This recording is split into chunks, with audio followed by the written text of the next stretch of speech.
Understanding Men 101. Ladies, when a man starts explaining why old Metallica was better before the Black Album, you're no longer talking music.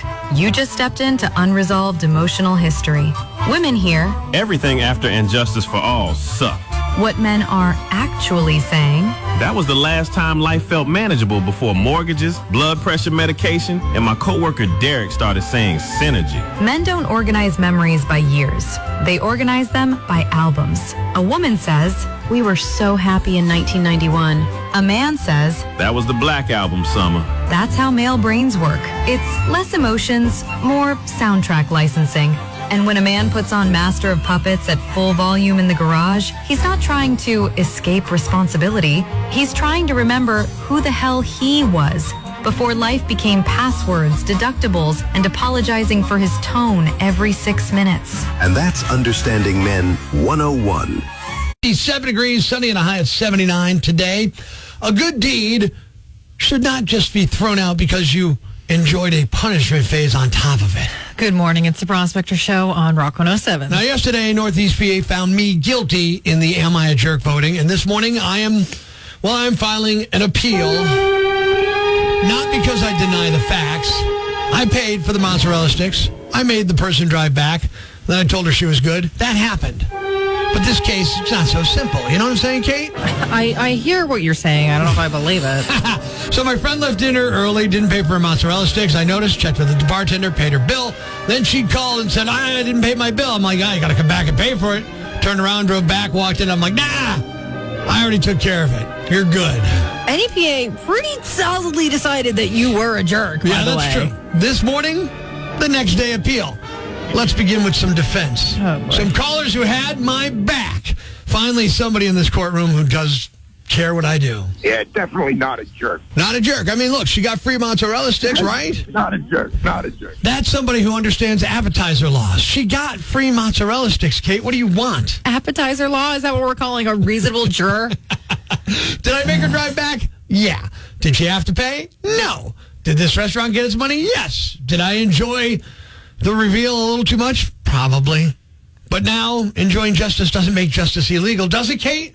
Listen, Prospector, you're going off. All right, more testimony from people defending me. Yeah, I would say not a jerk. She was supposed to be there. Finally, a reasonable jurist here. Rock 107. Jerk. All right, objection. That second one is not testimony. I know, it's a drive-by verdict. Jerk. You can just yell jerk and then leave. That's not how this works. It's a next day appeal. We have rules here. I mean, they're pretty loose rules, but rules nonetheless. And yeah, she was supposed to be there. That's the part everybody keeps skipping. I didn't create the mozzarella debt. I inherited that debt. I paid the debt. Then I added a small scenic detour to the justice process. Now, let's just hear from the prosecution. All right, Paula, caller 3 here. Prospector, my friend, you are a jerk. Strong opening statement. It's brief. A little hurtful. Legally thin, now. I appreciate the passion, but I need the court to consider motive. Was my motive evil? No, there was just some entertainment mixed in. Yeah, that's what I was going for. All right, it's mozzarella sticks, not a charity hospital. If we can't find a little joy in an emergency mozzarella situation, what are we even doing? Okay. Next witness. All right, here we go. Hi, I think you're a jerk. Well, good morning to you, too. What's your name? Allison. See, now, Allison's got the tone that I've been dealing with. No, thanks for paying the bill. No, that was kind of nice of you. No, it's just Prospector. Oh, way to go. You're a jerk. I mean, she got straight to the jerk. Listen, I'm kind of with her. I'm with Allison. Okay, I get that the prosecution has a point. But the mozzarella sticks were paid for. The restaurant was fine. She was already gone, and I still, I know I let her turn around. That's where the jerk math gets complicated because the good deed was real, but I put a prank on top of it. Jerk math. Here's my appeal, okay? I'm not asking to be found completely innocent, Kate. I'm not asking for a reduced sentence. Not guilty of being a full jerk. That's what I want, okay? I guess. It took, if you look at the record, the bill was paid, the friend was honest, everything was taken care of. She just had to come back. So I will accept probation. I'll accept community service. I'll even accept being watched closely the next time somebody at the torter orders mott sticks, okay? Probation. Yeah, but what I will not accept is being a full jerk. Because if you ever forgot to pay for your food, I'm going to cover you. I'll protect your good name. I'll do the right thing. I just may not tell you immediately. And that is the next day Prospector appeal. Prospector, Yeah. I offer up one more witness. One more witness? All right, here we go. Prospector, you are such a jerk. I would be plotting your revenge from the minute I got back there. Okay, so somebody who thinks that there's revenge there. You got to admit, it's pretty damning, and I kind of like it. Still, though, I'm mostly innocent. No. Just slightly sticky with the marinara, and apparently no longer allowed to handle appetizer portions of the bill. We all have a set of guiding principles, the preconceptions and generalizations regarding fundamental issues of one's life and of the entire world. No matter where we go, no matter what we do, we tend never to abandon our beliefs. These are things Prospector believes on Rock 107. Paper cuts will become increasingly less common in the future. We should all be allowed to rollerblade through airport terminals. Cars should come standard with side flamethrowers that could be activated to thwart carjackers. Well, now we know the reason he turned out the way he did. That was Things Prospector Believes on Rock 107. Life's pretty tough right now. There's plenty of bad news, but it's not all bad. It's time for the brighter side of Prospector on Rock 107. A woman in Chicago posted a funny video last month inviting anyone to join a picnic for her birthday. The invite quickly went viral and more than 100 strangers showed up to celebrate with her. She said people even came from other states and it was super welcoming. It felt like strangers were hanging out like old friends. Thanks. We needed that. The brighter side of Prospector on Rock 107. You can tell a lot about a person by how long they'll stay on the phone with somebody who's clearly not making a whole lot of sense. Good morning. It's the Prospector Show on Rock 107. Now, Kate, the other day I called a vape shop because I wanted help setting the world record for the biggest vape cloud. Okay. My plan, take an old flute, rip all the insides of it out, and somehow turn it into the world's largest vape pan. Now, every Prospector prank call leaves a trail of confusion and frustration and emotional property damage. So let's review the evidence. It's time for the Prospector prank call damage report. Here we go. First part of the call, because I want to set the world record for the world's biggest vape cloud. A huge cloud of smoke, and you're like, wow, that was a ton of smoke inside you, right? Yeah, So it's actually not smoke, it's vapor, but yeah, I know what you're talking about. all right, so there's the first sign of damage, right? I call asking how to break a record. Within 10 seconds, he's already correcting my vocab. I know. It's like calling a mechanic and being like, hey, man, my horse is making a weird noise. The patient meter has already dropped on this man. What I've done is I've hollowed out an old flute that I have. I'd like to bring it in and you guys can help me so that way I can have the biggest cloud. Is that something you guys would be interested in doing or could help me with?